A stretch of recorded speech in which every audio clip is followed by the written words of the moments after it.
میرے پاس ایک حاجی صاحب آتے تھے، حاجی فیاض صاحب، سرگودا کے ساتھ ایک جگہ ہے وہاں تھے. تو پہلے ایک درویش کی حضرت لاہوری کے مرید تھے، تو پھر ان کا وصال ہو گیا غالباً 62 میں 1900. تو بعد میں پھر کہتے میں روتا رہا. انہوں نے خواب میں آ کے پھر بتایا، تو بیعت ہوئے غالباً 97-98 میں، 1997 یا اس طرح. مجھ سے کہنے لگے کہ کوئی ایسی طاقتور چیز بتائیں کہ جس طاقتور چیز کے ساتھ مجھے دولت ملے.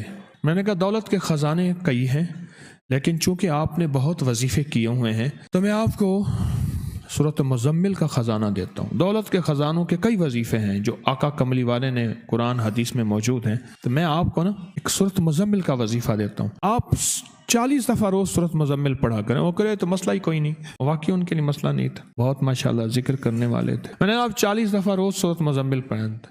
چند دنوں کے بعد کہنے لگے کہ بندے آتے ہیں میرے سامنے، ایسے بھاگتے ہیں پھر چلے جاتے ہیں، ایسے بھاگتے ہیں پھر چلے جاتے ہیں، دوڑتے آتے ہیں، دوڑتے جاتے ہیں. میں کہ سورۃ مزمل کا جو موکل ہوتے ہیں ان کے موکلات کے ساتھ کبھی قرار نہیں ہے. انہیں کبھی ادھر جائیں گے کبھی ادھر جائیں گے، قرار نہیں ہے. اس لیے جو بڑا عمل کروانا ہو سورۃ مزمل کا، کبھی بیٹھ کے نہ کروانا، کبھی بیٹھ کے نہ کرنا.